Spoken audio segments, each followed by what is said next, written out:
Hello, everyone. Wanted to do a review video for the week 3 reading Brooker and Fisher's "Why Is Death Bad?" question mark. This is a difficult reading, and I understand that. So you have to work at it. The first question here, what is the asymmetry problem? I really, I really concentrated on that, and I think what you really should do, I would highly recommend, strongly recommend just watching the video that is exclusively about the asymmetry problem that I put up this week. But the asymmetry problem really has to do with prenatal and posthumous non-existence. There's some additional terminology. You should know what prenatal non-existence is, or what they mean by it, and posthumous non-existence. And the asymmetry problem is basically a problem of consistency. So it's a problem of rationality. So the idea is that anybody who takes different views of the value of posthumous non-existence and prenatal non-existence as being inconsistent and therefore irrational.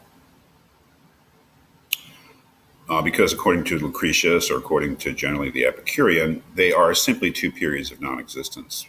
One being the non-existence before you're born, the other the non-existence after your death, and that there's nothing important that distinguishes them.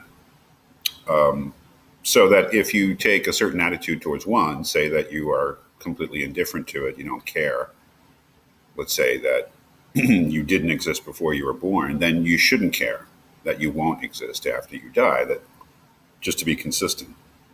Or if you consider one to be a bad, let's say your posthumous non-existence, the fact that you won't exist after you die, then you should consider the other to be a bad too. The problem is that we don't.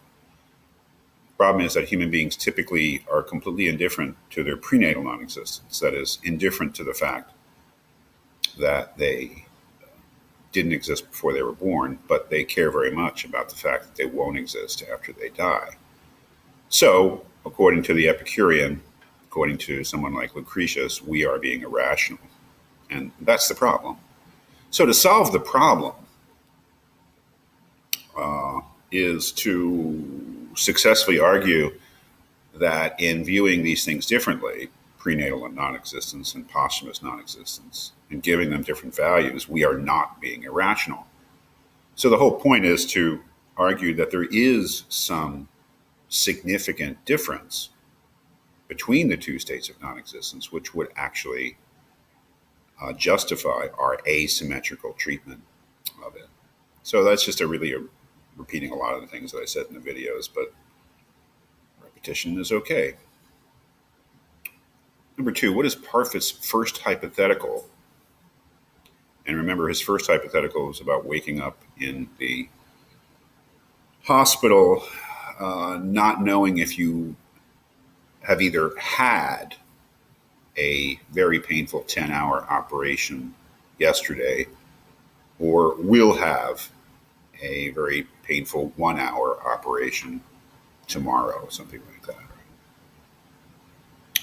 What does Parfit's first hypothetical suggest about our temporal bias with regard to bads?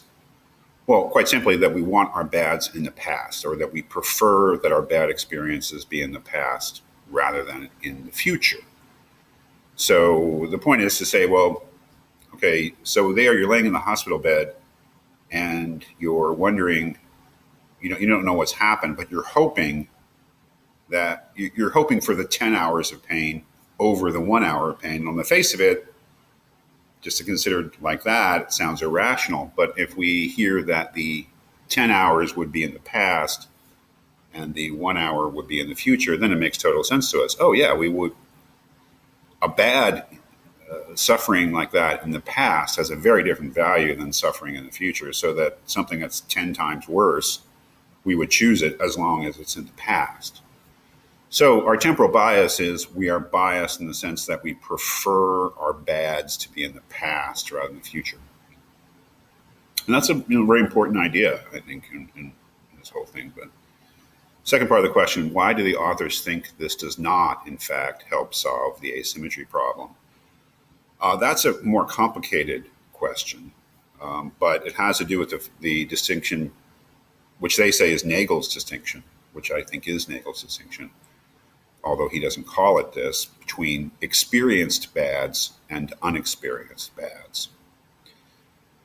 Their point is that Parfit's temporal bias, where we strongly prefer to have our bads in the past rather than the future, only applies to experienced bads. And that with unexperienced bads, we are indifferent.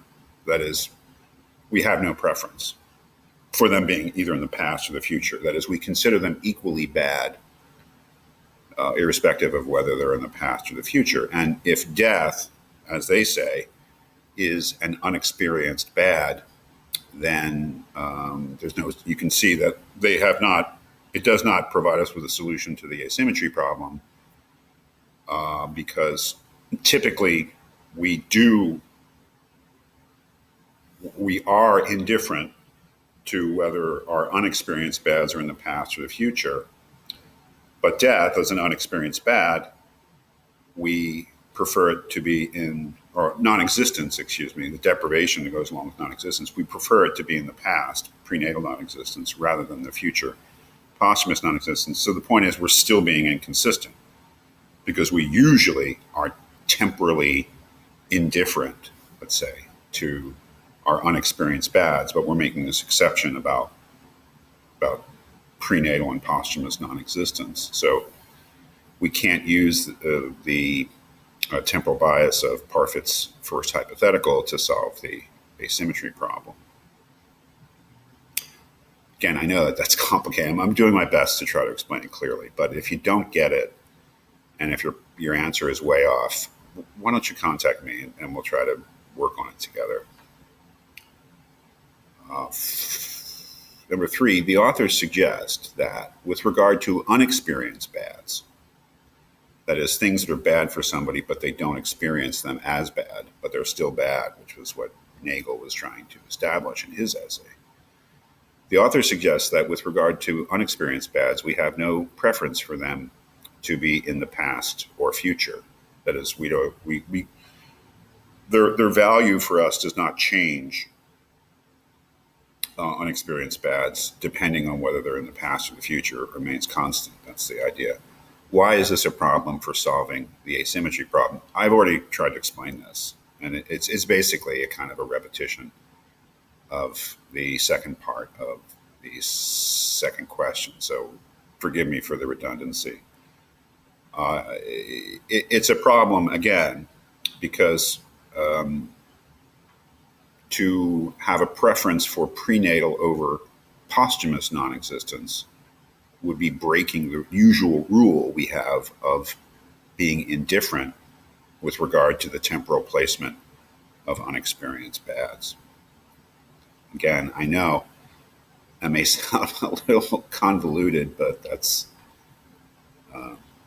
So let me just tell you again, you can always contact me. You don't have to just contact me about practical problems like I have to turn in something late, or I don't understand this thing on the syllabus. You can always contact me about philosophical problems too. In fact, I would encourage you to do that.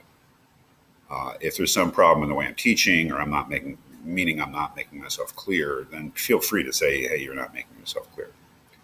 Number 4, in their own solution to the asymmetry problem, the authors focus on pleasures, goods, rather than bads. Why? Well, because if they focus on bads, there's no solution to the asymmetry problem for the reasons that are referred to in questions 2 and 3. But if they focus on pleasures or goods, they have a plausible solution. Because what they point out is that we have a temporal bias with regard to pleasures or goods, as well as experienced bads, and that is that we want our pleasures in the future rather than in the past, that we value future pleasures more than we value past pleasures. This provides a plausible solution to the asymmetry problem because it justifies our caring more and regretting more the deprivations of pleasures that will be caused by posthumous non-existence than we do prenatal non-existence, because the the pleasures that we're deprived of by posthumous non-existence, that is death, are pleasures that are in our future, possible pleasures in our future. Whereas the pleasures that we were deprived of by prenatal non-existence, that is, it's a very important point for them to say that we could have been born earlier than we were, and therefore we were deprived of pleasures because we weren't born yet. That is, we were deprived of pleasures because of prenatal non-existence. But we don't really care about that, and we're justified in not caring about that because, generally speaking, we don't really care much about past pleasures.